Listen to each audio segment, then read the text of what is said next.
When the Cold War ended, the world did not become unipolar or peaceful. Rather, new centers of power began to rise. For UPSC, we must know who controls the world order today.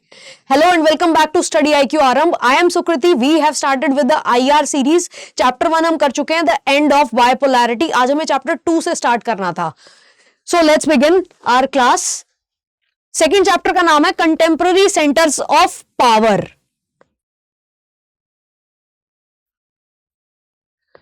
So first of all bipolar world जो था वो 1991 में and हो गया था with the disintegration of USSR. तो अब power कहां चली जाएगी? क्या सारी पावर यूएस के अंदर शिफ्ट हो जाएगी? काफी हद तक पावर यूएस के अंदर शिफ्ट हुई, यूएस की हेजीमनी बढ़ी, unipolar world did come. However there were various centres of power that started emerging immediately after the end of bipolarity. धीरे धीरे ग्रेजुअली अलग अलग सेंटर्स ऑफ पावर आए विद इन वेरियस ग्रुपिंग्स, अलग अलग ग्रुप में आए, अलग अलग इंडिविजुअल कंट्रीज का राइज हुआ. तो आज देखते हैं कि कैसे different countries of the world they started emerging post bipolarity और post cold war. So end of bipolar world ये कब एंड हुआ था? 1990s में, that is 1991, which created new centres of power across the globe. पूरे world में नए centres of power आए थे, ना कि सिर्फ यूरोप या अमेरिका के अंदर. कुछ लोगों ने, कुछ कंट्रीज ने अपनी ग्रुपिंग्स बनानी स्टार्ट करी थी, एक साथ में आए वो और अपना ग्रुप बनाना स्टार्ट कर दिया, और कुछ individual countries started emerging post independence. Right, then Which were the centers of power जो उस टाइम पर आए? यूरोपियन यूनियन, जिसमें कि यूरोप की मेजॉरिटी कंट्रीज थी. देन आसियान, जिसमें कि साउथ ईस्ट एशियन कंट्रीज आती हैं, 10 countries are there. Then China started emerging. China ने अपना इकोनॉमिक ग्रोथ को, इकोनॉमिक पेस को बहुत अच्छे से कैरी ऑन किया. Then all these provided alternatives to the US dominance, क्योंकि यूएस की अकेले की डोमिनेंस हो गई थी ड्यूरिंग यूनिपोलैरिटी और यूनिपोलर वर्ल्ड. तो यूएस की हेजीमनी को चैलेंज करने के लिए, क्योंकि ऐसा पॉसिबल नहीं है कि पूरे वर्ल्ड में सिर्फ एक ही राजा हो, everybody wants to be an emergent economy and emergent country, और हर कोई चाहता है कि पावर मेरे हाथ में भी हो, पावर का डिवीजन हो, जो कि बहुत जरूरी भी होता है. Proper balance of power in the world is very important. अगर एक या दो हाथ में पावर रहेगी तो फिर they will dictate the world order, which is not right.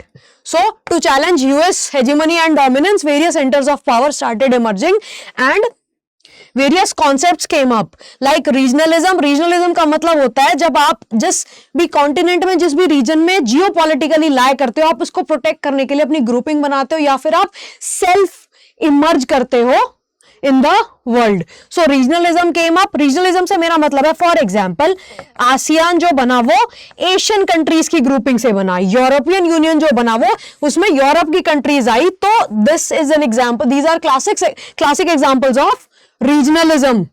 Then economic interdependence. Economic interdependence तो होती ही है कंट्रीज के एक दूसरे पे. Like for instance European Union जो है, their currency is also common, they have common market, they have common currency, they have common trade policies, so they have interdependence on each other. And all these factors, all these countries, all these groups, they reshaped and redefined the world politics post Cold War.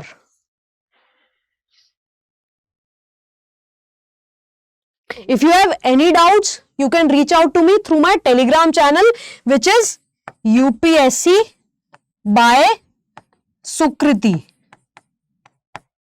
If you have any doubts regarding any UPSC preparation or IR or history, you can reach out to me through here.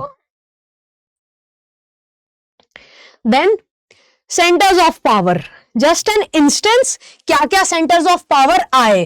First of all European Union. European Union कहां पे? Europe में lie करता था. Majority of the European countries they are part of European Union. अभी recently Brexit भी हुआ था, Britain ने एग्जिट भी किया है. So you must be knowing, आप लोगों को पता होना चाहिए कि कंटेम्पररी करंट अफेयर्स क्या है, and you should know how to relate with the syllabus of your IR. Then European Union क्या है? It is a unique political and economic union. Political का मतलब होता है कि पॉलिसीज जो होंगी यूरोपियन यूनियन की कंट्रीज की वो कलेक्टिवली डिसाइड होंगी, और इकोनॉमिक यूनियन का मतलब है लाइक ट्रेड जो होगा वो आपस में पॉलिसीज लॉज डिसाइड करके होंगी। ऑल्सो करेंसी जो है वो सब कंट्रीज की यूरो रहेगी। So this is an example of political and economic union, your European Union. Then ASEAN, ASEAN क्या है? It was a model of regional cooperation. Regional का मतलब क्या है कि ये एशिया में लाया करता है, that is regional cooperation in Asia, जिसके अंदर 10 कंट्रीज ऑफ एशिया आती हैं। देन ब्रिक्स, ब्रिक्स जब बना था तो इसमें एस नहीं था, it was BRIC only. It also came as a emerging economy challenging the west. इसकी जो कंट्रीज थी they are basically the emerging economies of the world. Emerging मतलब जो धीरे धीरे इमर्ज कर रही हैं वर्ल्ड पावर्स को चैलेंज करने के लिए। Like B stands for Brazil, R stands for Russia, I stands for India and C stands for China and S stands for south Africa. Although अभी और भी कंट्रीज लाइक इथोपिया, इजिप्ट वगैरह भी इसका पार्ट है, बट जब ये बना था स्टार्टिंग में तो 4 कंट्रीज थी, देन लेटर ऑन एडिशन होता गया। Then Russia also started emerging. कैसे? ऐसा नहीं था कि USSR के डिसइंटीग्रेशन के बाद रशिया बिल्कुल कोलैप्स कर जाएगा, नहीं, it took some time and it emerged as a super power to challenge US hegemony. So from Soviet collapse to Putin's assertiveness. आज हमें क्या देखने को मिलता है? Putin's assertiveness, right? In various decision making. Like today we see Russia-Ukraine war because Russia had already challenged Ukraine and US कि आप उसकी territorial integrity को hurt ना करें, but इनके बीच में फेस ऑफ चल रहा है, that is due to Putin's assertiveness, his decision making that is firm कि I will protect my territorial sovereignty and integrity, और कोई भी उसको हमारे इंटरेस्ट को हर्ट करेगा so I will backfire.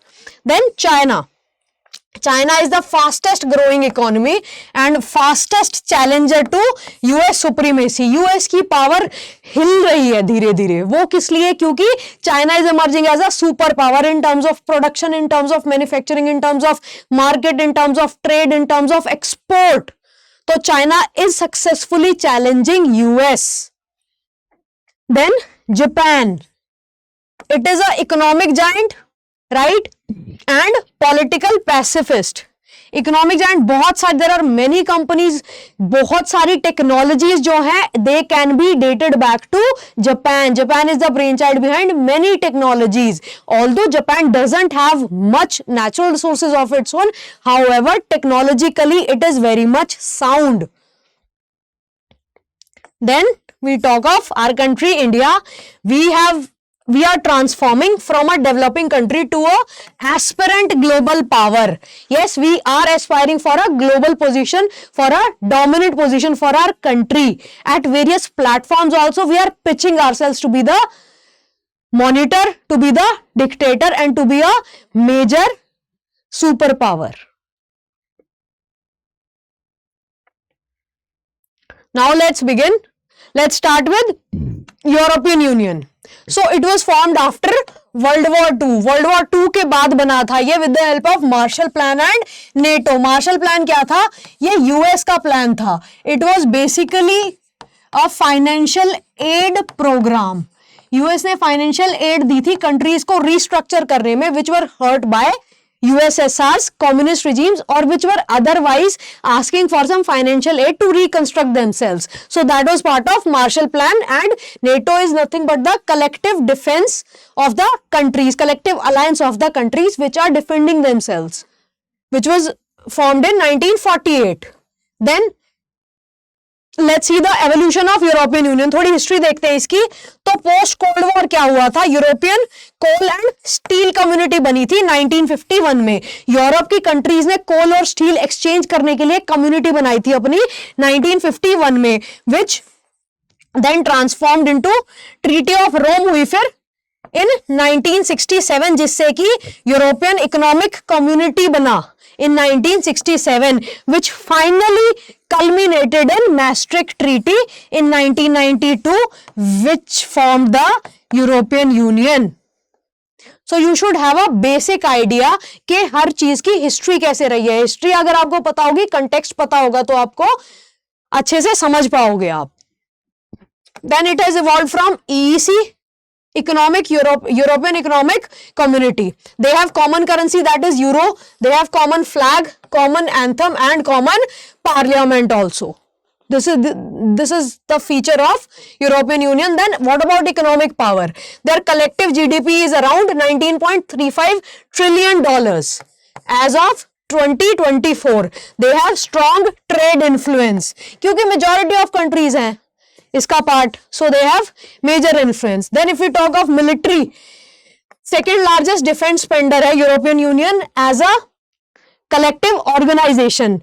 Then France is a very important nuclear power. हम भी काफी सारे military equipments जो हैं वो फ्रांस से import करते हैं. Rafale, I hope you all are aware of, we have imported from France.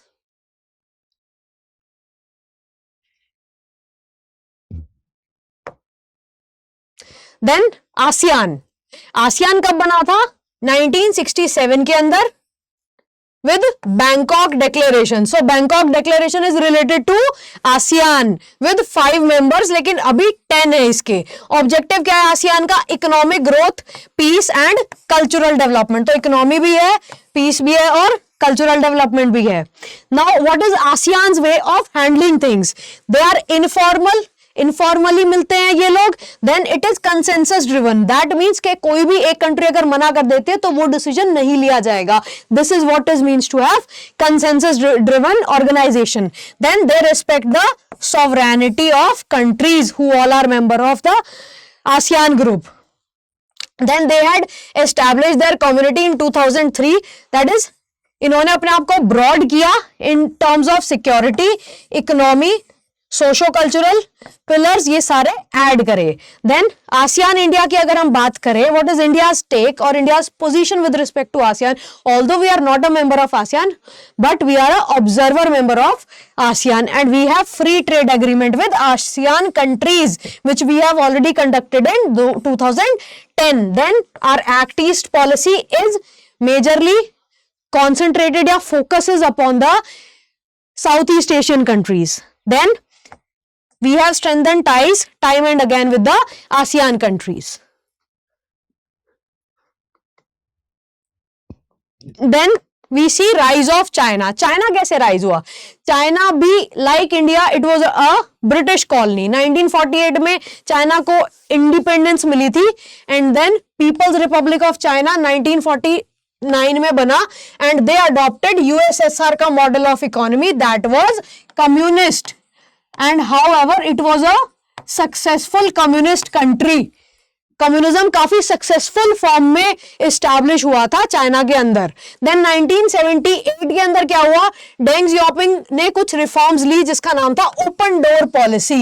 US का काफी मेजर रोल रहा था इसमें, ओपन डोर पॉलिसी में. इसका मतलब क्या है कि चाइना के कंट्री की दीवार, उनका गेट ओपन है हर कंट्री के लिए equally to come and trade with China. This is open door policy जिसका काफी मेजर रोल रहा है. काफी एक मेजर पुश मिला था चाइना की इकोनॉमी को ओपन डोर पॉलिसी को अडॉप्ट करने के बाद, क्योंकि चाइना की ट्रेड काफी ज्यादा इनहैंस हो गई थी. Then China created SEZs, that is your special economic zone. Special economic zone क्या होता है? ये डेडिकेटेड एरियाज होते हैं जो गवर्नमेंट, किसी भी कंट्री की गवर्नमेंट डेडिकेट करती है, जहां पर गुड्स जो है वो मैन्युफैक्चर होते हैं स्पेसिफिकली फॉर एक्सपोर्ट पर्पसेस. और यहाँ पे कुछ वो भी दिए जाते हैं, रियायतें दी जाती हैं, लाइक टैक्स फ्री कर देंगे, लेबर लॉज को ईज कर देंगे, लैंड जो है वो सस्ते में दे देंगे ताकि एक्सपोर्ट को प्रमोट किया जाए. मेजर एम यही होता है SEZ बनाने का. जैसे इंडिया का first SEZ is your Kandla, Gujarat के अंदर जो बना था, that was first special economic zone of India. Then China did carry out privatisation and FDI inflows बहुत ज्यादा अच्छे से हुए चाइना के अंदर, जिसने चाइना की इकोनॉमी को टाइम एंड अगेन पुश किया. फिर WTO का मेंबर बना चाइना 2001 में, which led to again rapid industrial growth. However there are certain challenges also. क्या चैलेंजेस हैं? Inequality is there in China, right? इंसानों को लेबरर्स की तरह ट्रीट किया जाता है, बहुत ज्यादा काम कराया जाता है, लेबर लॉज बहुत ही खराब है, पॉलिटिकल फ्रीडम नहीं है, पीपल कांट डू, उनका पर्सनल कंडक्ट तक गवर्नमेंट डिसाइड करती है. Then there is unemployment, environmental challenges, China is one of the largest emitters of CO2, right? So environmental challenges are also there, and corruption, politically also and economically also. There is only one party system in India, in China, so there is no democracy in real sense. So these are some of the challenges and opportunities of China.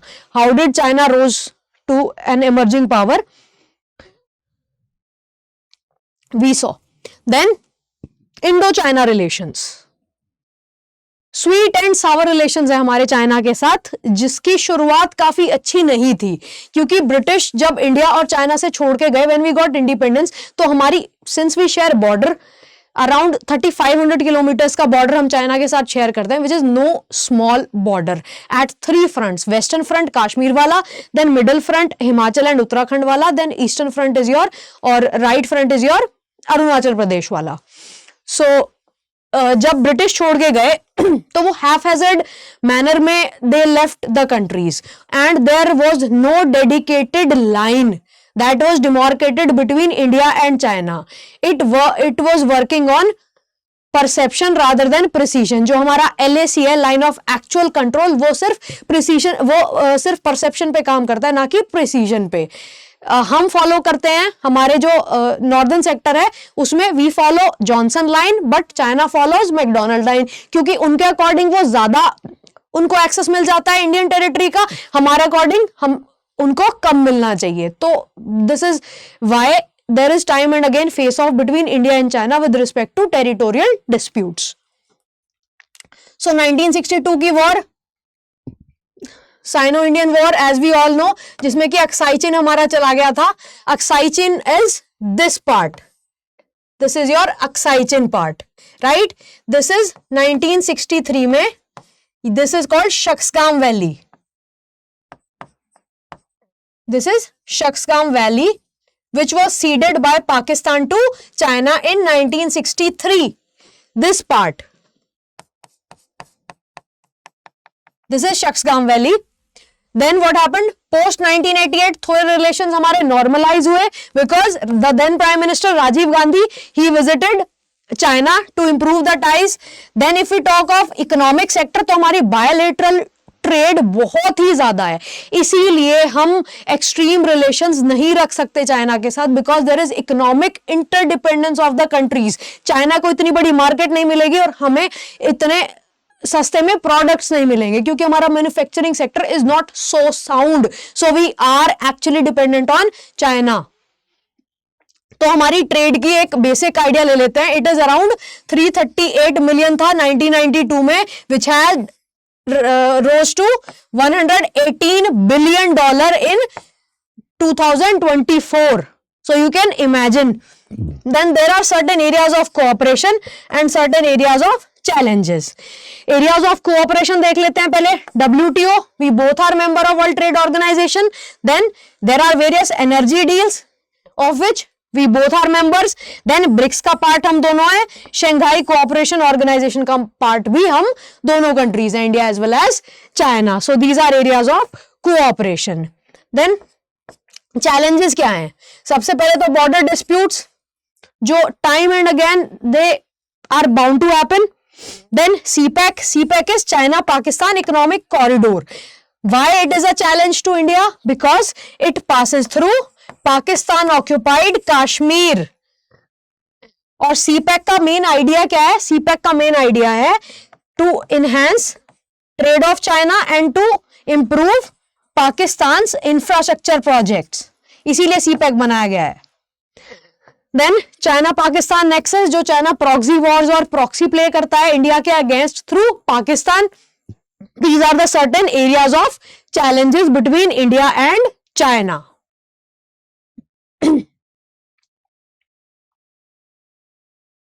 Japan and South Korea. Japan का देखते हैं पहले. Japan is a well growing or grown developed country that we see today. It is the third largest economy, part of OECD बना Japan 1964 में. G7 का member भी है, wherein all the developed countries are members of G7. G7 में major economies हैं. Then it has a pacifist constitution. Then if we talk of technology and trade, it is a major powerhouse and UN के अंदर काफी अच्छा contributor है with respect to finances and technology.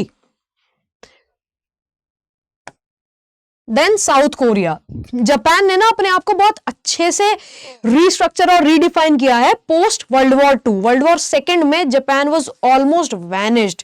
Japan was not even allowed to have his own army, वो भी US के like इशारों पे चलने वाली चीजें, यूएस की पॉलिसीज, यूएस ने अपनी पॉलिसीज डिक्टेट करी थी.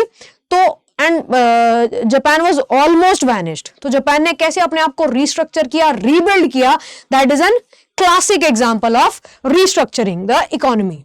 Then South Korea. South Korea को miracle on Han River. South Korea had been occupied by Japan. Japan की फॉर्मर कॉलोनी है कोरिया. उसके बाद कोरिया डिवाइड हो गया था नॉर्थ कोरिया और साउथ कोरिया में. North Korea followed communist regime and South Korea followed the western regime that is capitalist world.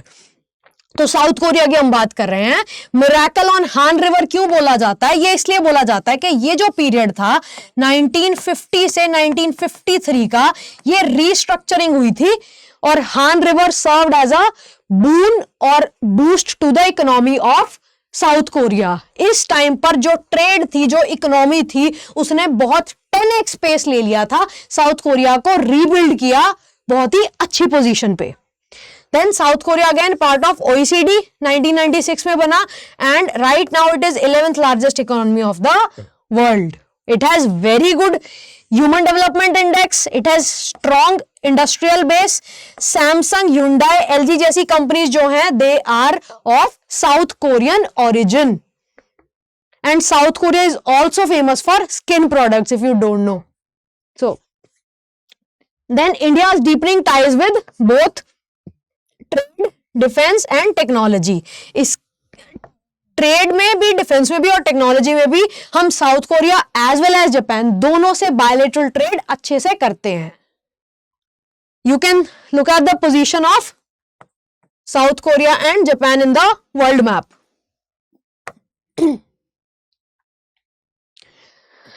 Then what are the takeaways? तो post cold war के बाद emerging powers आई, right, जिससे कि क्या हुआ, there was a shift towards multipolarity. Bipolar, unipolar से multipolar world बनने लग गया. पहले कैसा था पोस्ट वर्ल्ड वॉर टू?